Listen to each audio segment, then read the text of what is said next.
Eran las 4 de la mañana cuando los golpes en la puerta me despertaron. No golpes normales, golpes duros, desesperados, como si quisieran tumbar la casa. Immigration, open the door.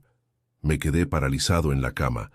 María estaba a mi lado, pero no se movía. Yo acababa de llegar de una jornada de 16 horas en la construcción. Mis manos todavía olían a cemento. Mis botas estaban sucias junto a la puerta. Había trabajado hasta las 2 de la mañana terminando los últimos detalles de una casa en Beverly Hills. «Papá», gritó mi hijo menor desde su cuarto. Los golpes se hicieron más fuertes. «Abran o derribamos la puerta».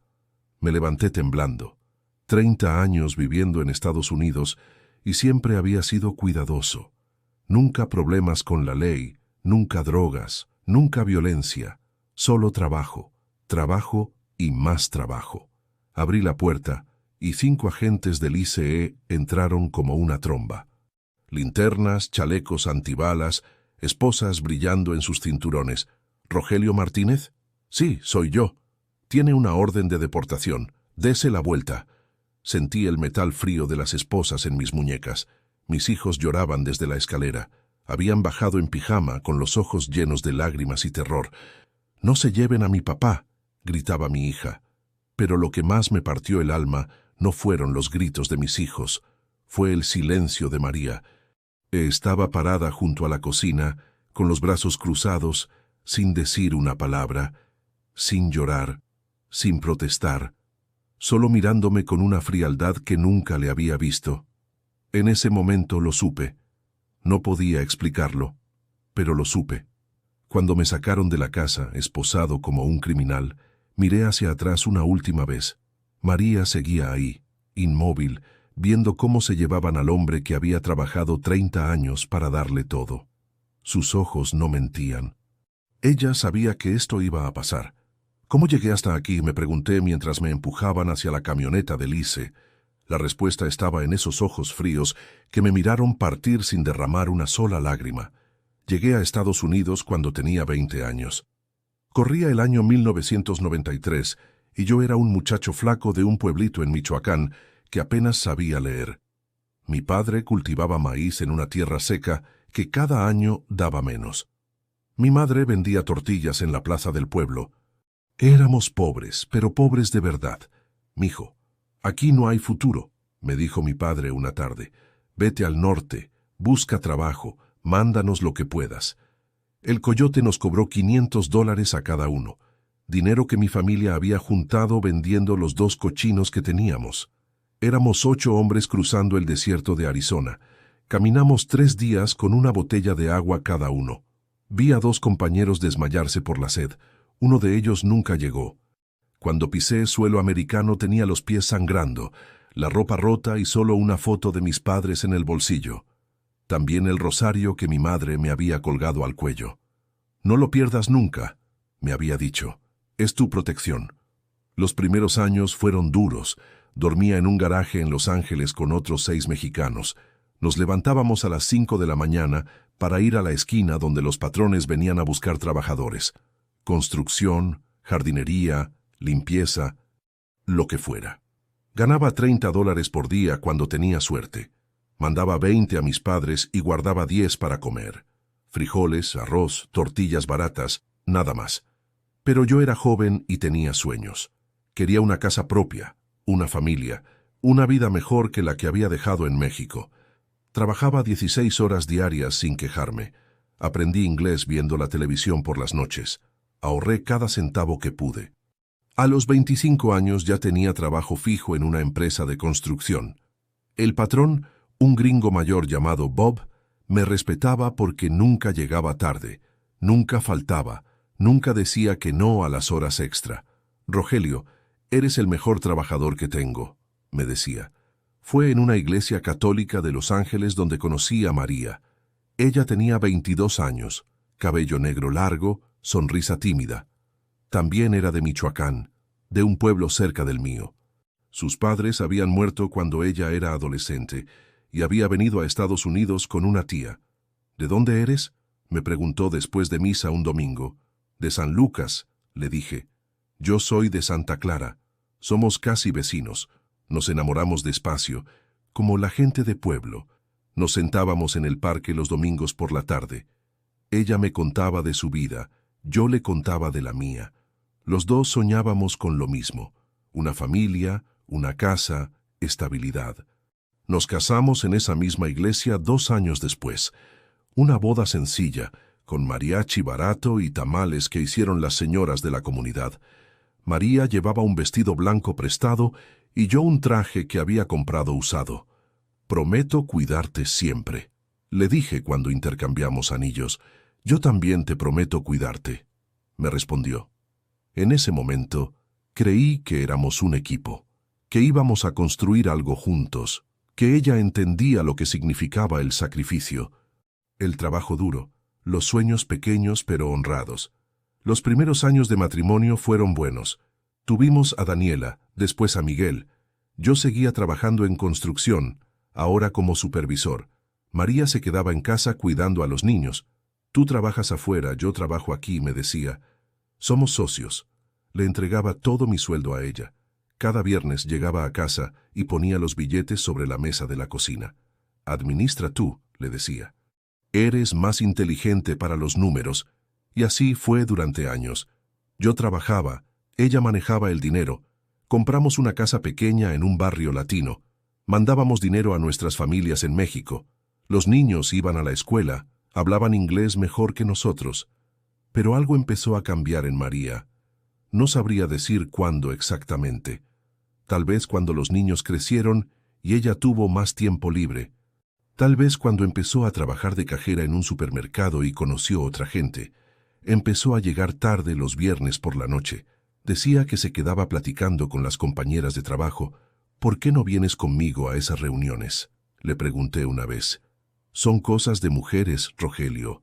Tú no entenderías». Empezó a criticar mi ropa, mi forma de hablar, mis amigos de la construcción.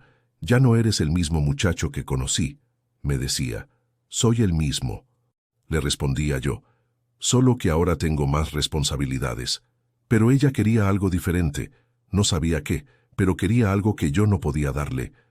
Los últimos 5 años antes de la deportación fueron raros. María se comportaba distante, fría. Cuando llegaba del trabajo, ella apenas me hablaba. Se iba a dormir temprano. Decía que estaba cansada. Los niños lo notaban también. «¿Por qué mamá está siempre enojada?», me preguntaba Miguel.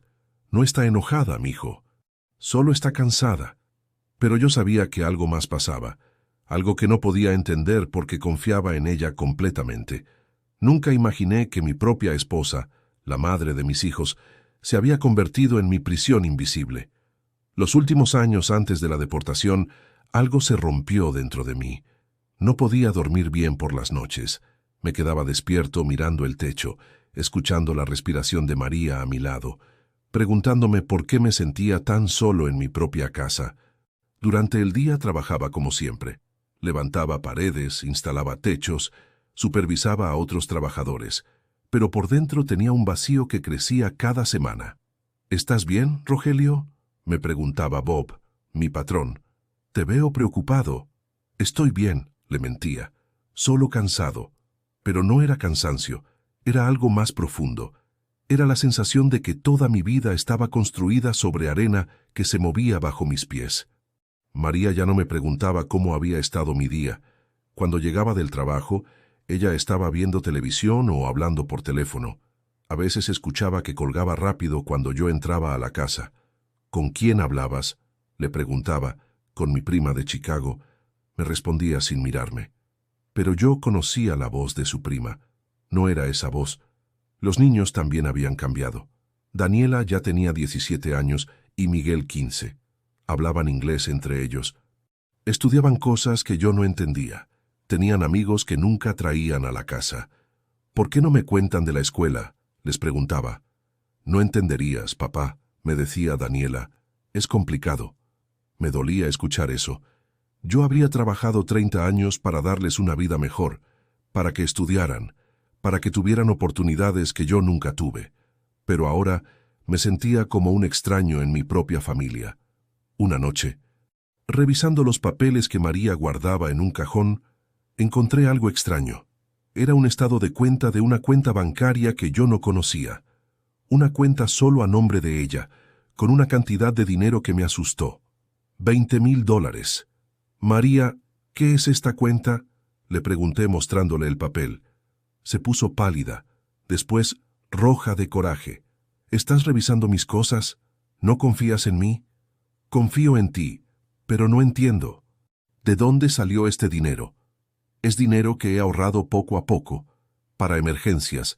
¿Acaso está mal que una mujer ahorre? Me sentí mal por haberla cuestionado. Le pedí perdón, pero esa noche no pude dormir. ¿Cómo había ahorrado $20,000 sin que yo lo supiera? Yo le daba todo mi sueldo a ella cada viernes. Empecé a recordar cosas que antes no me habían parecido importantes. Las salidas nocturnas que se habían vuelto más frecuentes. Los regalos caros que se compraba y que yo no recordaba haber autorizado. El perfume nuevo que usaba, que olía diferente al que había usado durante años. Estás paranoico, me decía a mí mismo. María es tu esposa, es la madre de tus hijos. Pero la duda era como una espina clavada en el pecho. Recordé mi infancia en Michoacán, mi padre trabajando la tierra de sol a sol para mantener a 7 hijos. Mi madre remendando nuestra ropa una y otra vez, porque no había dinero para comprar nueva. La vez que no comimos durante 2 días, porque la cosecha se había perdido por la sequía. Mijo, me había dicho mi padre antes de que me fuera al norte, la pobreza enseña. Enseña a valorar lo poco que se tiene. Pero cuidado con el dinero fácil. Ese dinero siempre viene con precio. ¿Habría María olvidado de dónde veníamos? ¿Habría olvidado las noches que habíamos pasado contando monedas para comprar leche para los niños? Una tarde, trabajando en una casa nueva en Beverly Hills, me quedé viendo a la familia que vivía ahí. Una pareja joven, 2 niños pequeños, una casa enorme con jardín y piscina. El hombre llegó del trabajo en un carro nuevo. La mujer salió a recibirlo con una sonrisa. Los niños corrieron a abrazarlo. Así quería que fuera mi familia, pensé. Pero mi familia se había vuelto fría. Éramos 4 personas viviendo en la misma casa, pero cada uno en su mundo. María con sus secretos, los niños con sus estudios y amigos americanos, y yo solo, cargando el peso de mantener todo funcionando. Esa noche llegué a casa más tarde que de costumbre. Habían sido 16 horas de trabajo duro. Mis manos estaban agrietadas, mi espalda dolía, pero traía $500 extra por las horas adicionales. María, mira, le dije, mostrándole el dinero. Con esto podemos pagar lo que falta del carro de Daniela. Ella tomó el dinero sin sonreír. Gracias, me dijo, nada más. No me preguntó cómo había estado mi día. No me dijo que había cocinado algo especial. No me abrazó como antes hacía cuando yo llegaba con dinero extra. Me senté en la mesa de la cocina, solo, comiendo frijoles recalentados. Afuera se escuchaban las risas de los vecinos en su jardín. Adentro solo había silencio. Esa noche, acostado en la cama, miré a María que dormía de espaldas a mí. Su respiración era profunda, tranquila. No parecía una mujer preocupada por su familia, por su futuro, por nada. Y por primera vez en 30 años, tuve miedo. No miedo de la migra, no miedo de perder el trabajo. Miedo de que todo lo que había construido con tanto sacrificio se estuviera desmoronando sin que yo me diera cuenta. Todo cambió un martes por la mañana, cuando conocí a doña Carmen. Estaba trabajando en la remodelación de una casa cerca de mi barrio, cuando vi a una señora mayor peleando con una caja de herramientas en el jardín de al lado. Tendría unos 60 años, pelo canoso recogido, delantal manchado de tierra. ¿Necesita ayuda, señora?, le grité desde donde estaba. «Ay, sí, hijo, esta caja pesa más que yo». Era mexicana. Eso se notaba inmediatamente por su acento. Durante el descanso del almuerzo, me acerqué a ayudarla. Pa estaba tratando de arreglar una cerca rota en su patio trasero. «Me llamo Carmen Ruiz», me dijo. «Soy de Jalisco, pero llevo 35 años aquí. Rogelio Martínez, de Michoacán, 30 años acá. ¿Y qué tal te ha ido, hijo?». Esa pregunta tan simple me partió. No sé por qué, pero empecé a contarle todo. Le hablé de María, de los niños que ya no me hablaban, de la sensación de estar solo en mi propia casa. Doña Carmen me escuchó sin interrumpir, asintiendo de vez en cuando. «¿Sabes qué pasa, Rogelio?», me dijo cuando terminé. «A veces uno está tan ocupado trabajando que no ve lo que pasa en su propia casa». «¿Qué quiere decir?». «Digo que tal vez deberías fijarte más en los detalles, en cómo se comporta tu esposa, en qué hace cuando tú no estás». Sus palabras me quedaron dando vueltas en la cabeza toda la tarde. Esa noche llegué a casa y encontré a María arreglándose frente al espejo. Llevaba un vestido nuevo que yo no había visto antes. «¿A dónde vas?», le pregunté. «Al supermercado con Lupita y Rosa. Vamos a hacer compras para el baby shower de la sobrina de Rosa». «¿Tan arreglada para ir al supermercado? ¿Acaso no puedo verme bien? Trabajo todo el día. ¿No tengo derecho a arreglarme un poco?». Se fue y regresó a las 11 de la noche. Olía a perfume diferente y traía una bolsa pequeña del supermercado. 5 cosas nada más: leche, pan, huevos, una lata de frijoles y chicles. «¿Esto fue todo lo que compraron en 4 horas?», le pregunté. Nos quedamos platicando en el estacionamiento.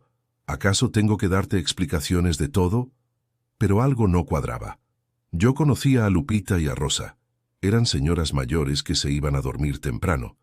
Nunca se quedaban hasta las 11 de la noche platicando en un estacionamiento. Al día siguiente, durante el almuerzo, busqué a doña Carmen. «¿Puedo preguntarle algo?». «¿Sí, doña Carmen?». «Claro, hijo. ¿Usted conoce a alguien que sepa de problemas familiares? ¿Alguien que pueda dar consejos?». Doña Carmen me miró con tristeza.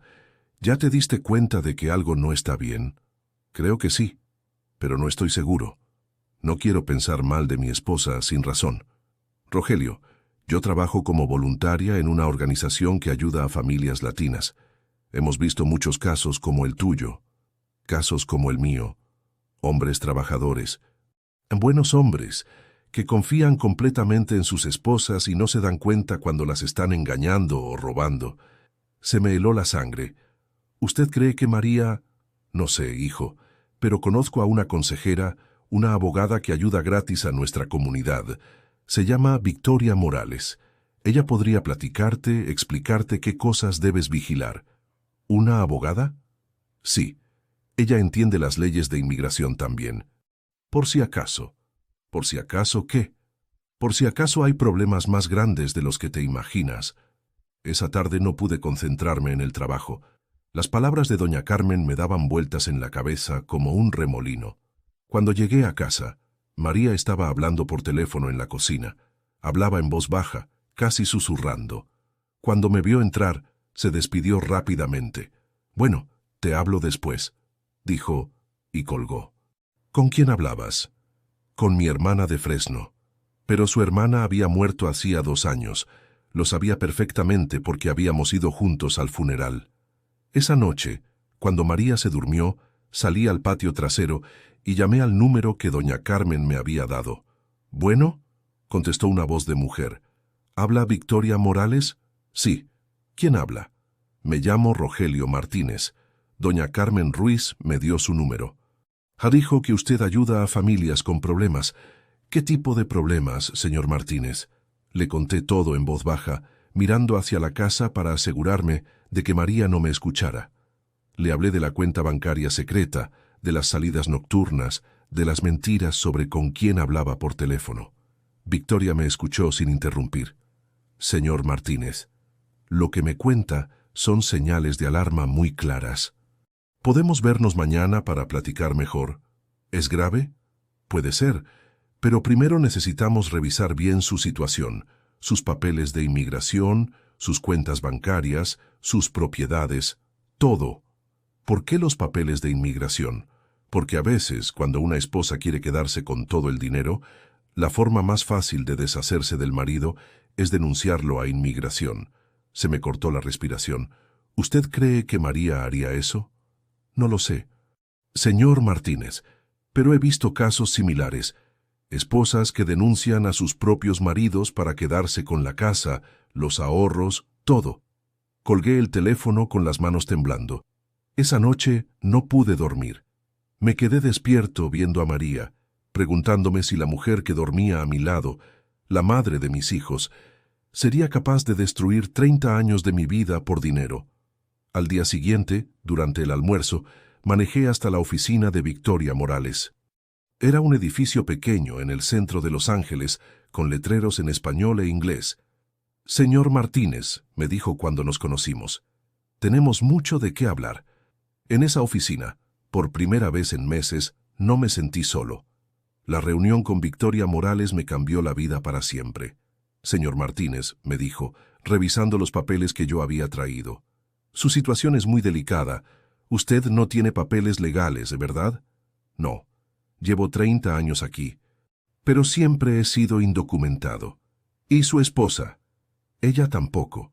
Pero siempre hemos sido cuidadosos. Nunca problemas con la ley». Victoria me miró con preocupación. «¿Sabe su esposa que usted vino a hablar conmigo?» «No. ¿Por qué?» «Porque lo que me está contando son todas las señales de que alguien está preparando algo. Las cuentas secretas, las mentiras, el comportamiento extraño. Y cuando la persona que está planeando algo se da cuenta de que usted sospecha, ¿qué pasa? Acelera sus planes». Regresé a casa esa tarde con un nudo en el estómago. Victoria me había dado una lista de cosas que debía verificar. Revisar todas nuestras cuentas bancarias, buscar documentos escondidos, prestar atención a las llamadas telefónicas. Y, señor Martínez, me había dicho al despedirme, si ve algo sospechoso, cualquier cosa, llámeme inmediatamente. No trate de confrontar a su esposa hasta que sepamos exactamente qué está pasando. Esa noche esperé a que María se durmiera y revisé su bolsa. Encontré un papel doblado con un número de teléfono que no reconocía. También encontré recibos de restaurantes caros donde yo nunca había ido con ella. Al día siguiente, mientras ella estaba en el trabajo, llamé al banco para preguntar sobre nuestras cuentas. «Señor Martínez», me dijo la empleada, «su esposa estuvo aquí ayer. Hizo un retiro grande de la cuenta de ahorros». «¿Cuánto?» $8,000. Se me quitó el aire de los pulmones. Esos eran mis ahorros de 2 años de trabajo. «¿Ella puede hacer eso sin mi firma?» «Sí, señor. Las 2 cuentas están a nombre de los dos. Cualquiera de ustedes puede retirar dinero». Colgué el teléfono temblando. Llamé inmediatamente a Victoria. «Se está llevando el dinero», le dije. «Ayer sacó $8,000. Señor Martínez, esto es urgente. Necesitamos actuar rápido. ¿Puede venir a mi oficina ahora mismo?» Salí del trabajo diciéndole a Bob que tenía una emergencia familiar. Manejé hasta la oficina de Victoria con el corazón latiendo como tambor. «Su esposa se está preparando para algo grande», me dijo Victoria. «Probablemente está sacando todo el dinero poco a poco para que usted no se dé cuenta de una sola vez. ¿Qué puedo hacer? Primero, vamos a ir al banco a revisar todos los movimientos de las cuentas. Segundo, necesitamos conseguir copias de todos los documentos importantes antes de que ella los esconda o los destruya». Fuimos al banco esa misma tarde. Lo que descubrimos me destrozó. En los últimos 6 meses, María había sacado casi $25,000 de nuestras cuentas, todo el dinero que yo había ahorrado trabajando turnos dobles, fines de semana, días feriados. ¿A dónde fue todo ese dinero? Le pregunté a la empleada del banco. «No podemos darle esa información, señor. Solo podemos decirle cuánto y cuándo se retiró». Pero Victoria conocía a gente que podía ayudarnos a investigar. «Dame una semana», me dijo. «Voy a averiguar qué está pasando con ese dinero». Esa semana fue la más larga de mi vida. Tenía que actuar normal en casa, como si no supiera nada. Pero cada vez que veía a María me hervía la sangre. «¿Estás bien?», me preguntó una noche. «Te veo raro. Solo cansado del trabajo. ¿Seguro? Pareces preocupado por algo». La forma en que me miraba me dio escalofríos, como si estuviera tratando de averiguar cuánto sabía yo. Una semana después, Victoria me llamó. «Rogelio, necesito que vengas inmediatamente. Encontré información que tienes que ver». En su oficina, Victoria puso una carpeta sobre el escritorio. «Tu esposa está viviendo con otro hombre». «¿Qué?» «Rentó un apartamento en Glendale hace 3 meses, a nombre de ella y de un hombre llamado Ricardo Vega.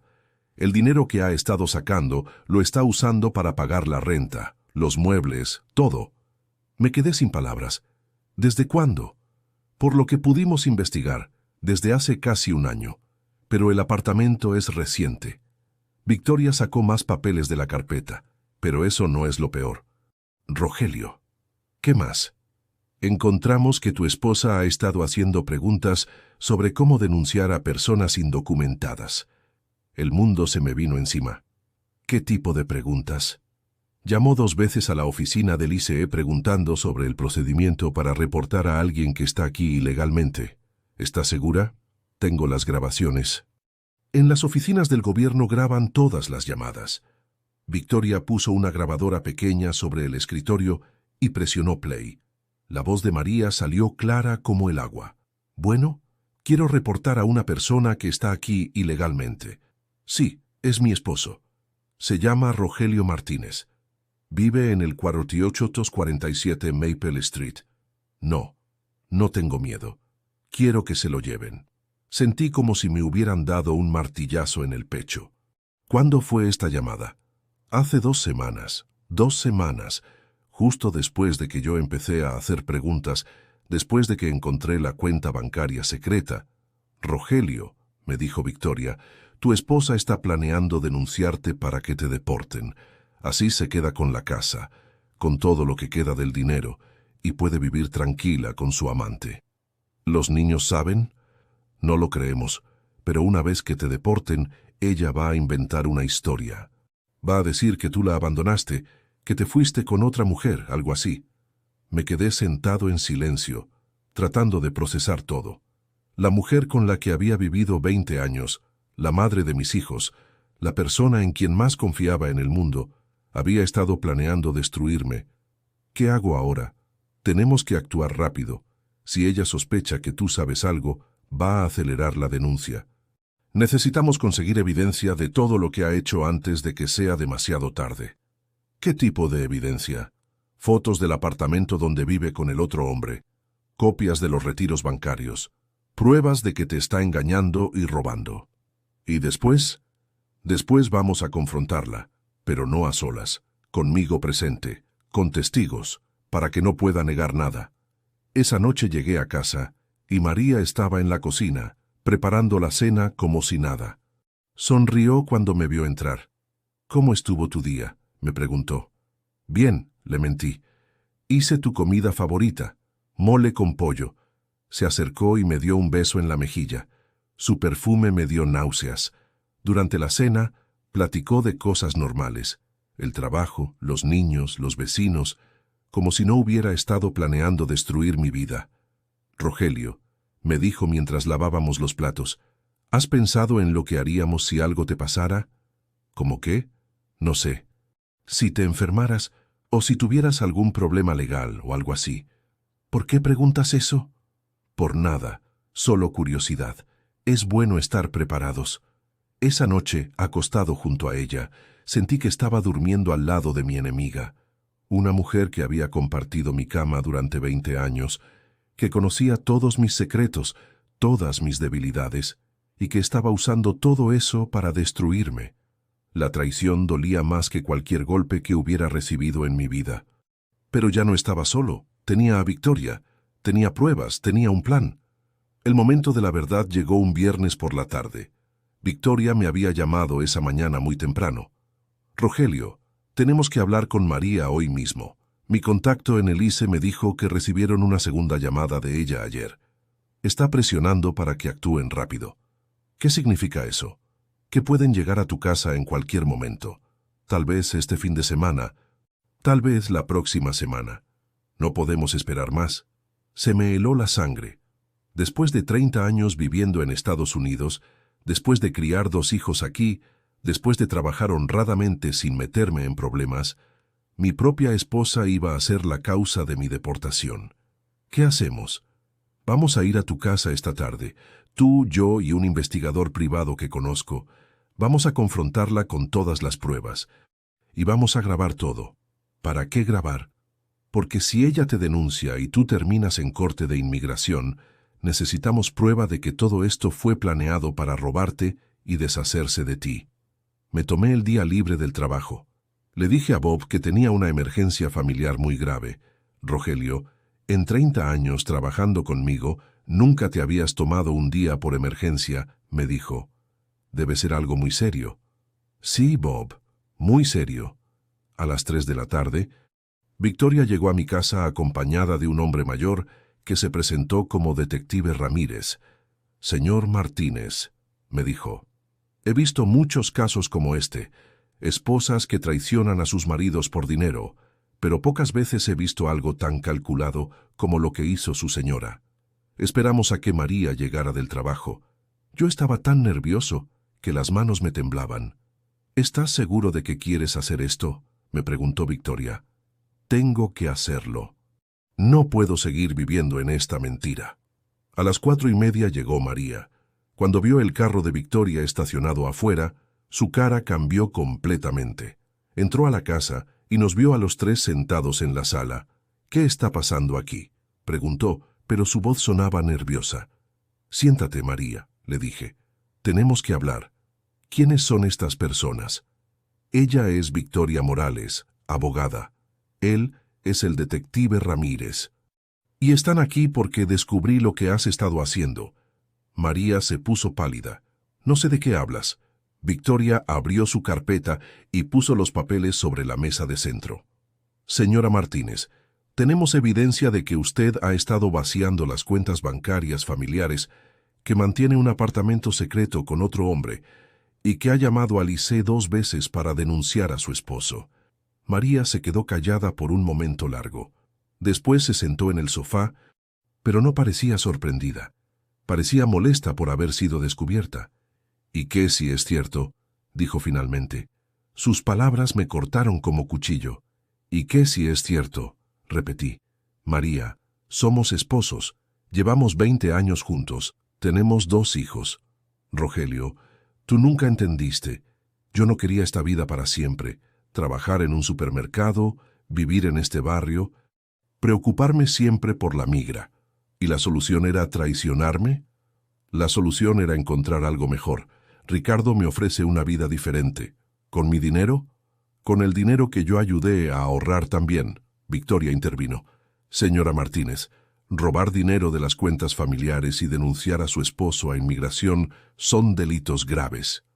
¿Me van a demandar?, preguntó María, pero su voz no sonaba asustada, sonaba desafiante. Depende, se dijo el detective Ramírez. ¿Está dispuesta a devolver el dinero y cancelar la denuncia a Lice? María se rió, una risa fría que nunca le había escuchado. ¿Devolver el dinero? Ese dinero ya está invertido en mi nueva vida.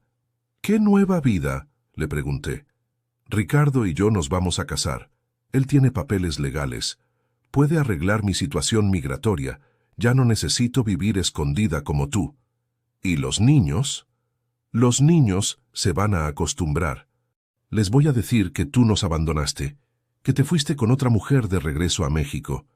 Sentí que el mundo se me venía encima. No solo me estaba traicionando a mí, estaba dispuesta a mentirles a nuestros hijos sobre su propio padre. María, le dije, tratando de controlar la voz, ¿cómo puedes hacer esto? ¿Cómo puedes destruir 30 años de mi vida por dinero? Porque 30 años trabajando como burro no me dieron la vida que yo quería, me respondió. Tú estás satisfecho con poco, yo no. Victoria grabó toda la conversación. María admitió todo: el robo, la relación con Ricardo, las llamadas a Lice, los planes de inventar una historia falsa para los niños. Señora Martínez, le dijo Victoria, le voy a explicar algo muy claro. Si Lice arresta a su esposo por su denuncia, pero nosotros presentamos esta grabación en corte, usted puede ir a la cárcel por conspiración y fraude. Por primera vez, María se veía preocupada. ¿Qué quieren que haga? Que llame a Lice mañana temprano y retire la denuncia, que nos dé la dirección del apartamento donde vive con Ricardo y que firme un documento reconociendo que sacó el dinero sin permiso. ¿Y si no lo hago? Entonces vamos a presentar todo esto a las autoridades y usted va a tener problemas legales muy graves. María se quedó callada por varios minutos. Podía ver que estaba calculando sus opciones. Está bien, dijo finalmente, pero quiero el divorcio y quiero que Rogelio me deje en paz. El divorcio se puede arreglar legalmente, dijo Victoria, pero primero, retire la denuncia. Esa noche, María durmió en el cuarto de huéspedes. Yo me quedé despierto toda la noche, pensando en todo lo que había pasado. Por primera vez en meses, no tenía miedo. Tenía tristeza, tenía coraje, tenía desilusión, pero ya no tenía miedo. Había decidido resistir. Había decidido luchar por mi dignidad, por mi derecho a estar en el país donde había trabajado honradamente durante 30 años. Ya no era la víctima silenciosa que trabajaba sin cuestionar nada. Ya no era el hombre ingenuo que confiaba ciegamente en quien lo estaba traicionando. Era un hombre que conocía la verdad y que estaba dispuesto a defenderse. Al día siguiente, María llamó a Alice y retiró la denuncia. Victoria estuvo presente durante la llamada para asegurarse de que cumpliera. Quisiera retirar una denuncia que hice sobre mi esposo Rogelio Martínez, le dijo a la agente. Fue un malentendido familiar. Ya no quiero proceder con el caso. Cuando colgó me miró con ojos llenos de resentimiento. Esto no termina aquí, Rogelio. Tienes razón, le respondí. Pero ya no vas a terminar conmigo a tus espaldas. Si quieres pelear, vamos a pelear de frente. Por primera vez en mi vida de casado, María me tuvo miedo a mí.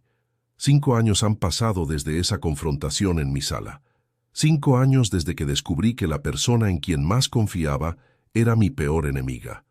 Estoy escribiendo esto desde mi pequeña casa en Michoacán, la misma tierra donde nací hace 57 años. Regresé por voluntad propia, no deportado como María había planeado. Regresé con la frente en alto. ¿Cómo llegué hasta aquí? Es una historia de caídas y levantadas. Después de la confrontación, María se fue de la casa esa misma semana. Se llevó sus cosas y se mudó definitivamente con Ricardo al apartamento de Glendale. Yo me quedé solo en la casa con los recuerdos de 20 años de matrimonio. Los niños no entendían nada. Daniela tenía 18 años, Miguel 16. Para ellos, su madre simplemente había decidido irse. ¿Por qué se fue mamá?, me preguntaba Miguel. Porque quería una vida diferente, le decía yo. Nunca les conté toda la verdad sobre la traición. No quería que cargaran con ese odio. Los primeros meses fueron duros. Trabajaba de día en construcción y de noche trataba de ser padre y madre para mis hijos. Cocinaba, lavaba ropa, ayudaba con las tareas, cosas que siempre había hecho María. Pero poco a poco descubrí algo. Mis hijos me respetaban más de lo que yo pensaba. Papá, me dijo Daniela una noche, nosotros sabíamos que algo malo pasaba entre tú y mamá, pero también sabíamos que tú siempre has sido bueno con nosotros. ¿En serio? Sí, mamá siempre estaba de mal humor, siempre quejándose de todo. Tú trabajabas mucho, pero cuando estabas en casa, estabas realmente con nosotros. Esas palabras me curaron el alma. Victoria me ayudó con el divorcio. María no puso problemas porque sabía que yo tenía evidencia de todo lo que había hecho. Se quedó con Ricardo, quien resultó ser un hombre casado que la abandonó 6 meses después. Se quedó sin nada, me contó doña Carmen un día. Ricardo regresó con su esposa y María tuvo que irse del apartamento. Ahora vive en un cuarto rentado. No sentí alegría al escuchar eso, solo tristeza por la madre de mis hijos.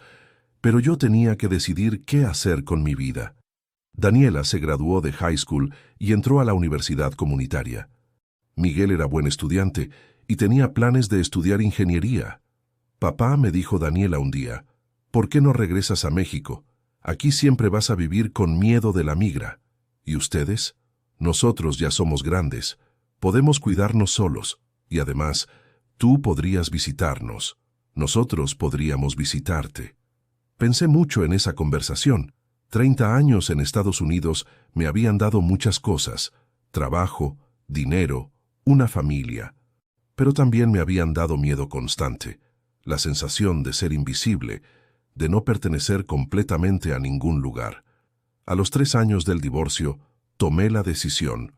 Vendí la casa, repartí el dinero entre mis hijos para sus estudios, empaqué mis pocas pertenencias y regresé a Michoacán. Mi pueblo había cambiado mucho, muchas casas nuevas construidas con dinero de migrantes. muchas familias divididas entre México y Estados Unidos, pero la tierra seguía siendo la misma. Compré una pequeña parcela con los ahorros que me quedaban y empecé a cultivar maíz y frijol, las mismas plantas que mi padre había cultivado toda su vida. Al principio fue difícil. Mis manos, acostumbradas al martillo y al cemento, tuvieron que reaprender a trabajar la tierra. Mi cuerpo, acostumbrado al ritmo de la construcción, tuvo que adaptarse al ritmo más lento del campo. Pero algo hermoso empezó a pasar. Por primera vez en 30 años, no tenía miedo. No tenía que mirar por encima del hombro. No tenía que esconderme de nadie. Podía caminar por mi pueblo con la cabeza levantada.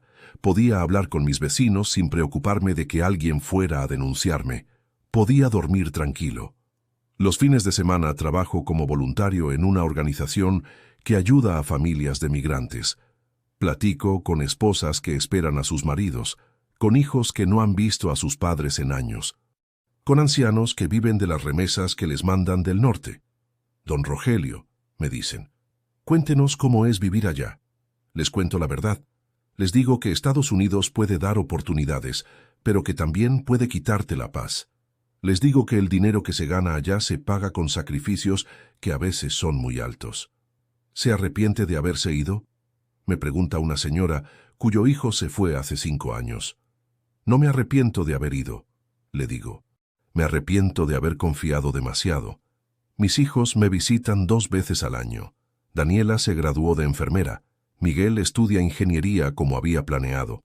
Los 2 hablan español conmigo y inglés entre ellos. Son americanos, pero no han olvidado de dónde vienen. ¿Estás feliz aquí, papá?, me preguntó Miguel en su última visita. Estoy en paz, le dije, que es más importante que estar feliz. María nunca ha venido a México. Los niños me cuentan que trabaja limpiando casas, que vive sola, que se ve mayor de lo que es. A veces me da tristeza pensar en ella, no por lo que me hizo, sino por lo que se hizo a sí misma. El dinero que robó se acabó rápido. La vida que quería con Ricardo duró menos de 1 año. Los hijos que traicionó por ambición ahora la ven solo en ocasiones especiales. Yo perdí 30 años de ahorros, pero ella perdió algo más valioso. Perdió a su familia para siempre. A los jóvenes que se van al norte les digo, vayan si necesitan ir, pero no olviden quiénes son. A los que ya están allá les digo, trabajen duro, pero no confíen ciegamente en nadie, ni siquiera en la familia. A los que han sido traicionados les digo, el dolor pasa, pero la dignidad se puede recuperar. Yo aprendí que un hombre no se mide por lo que tiene en el banco, se mide por cómo responde cuando todo se viene abajo. Hoy, a los 57 años, soy más pobre en dinero que cuando tenía 20, pero soy más rico en sabiduría, en paz, en la certeza de que puedo mirarme al espejo sin vergüenza. Cada mañana me levanto al amanecer, salgo a trabajar mi tierra y le doy gracias a Dios por la oportunidad de empezar de nuevo.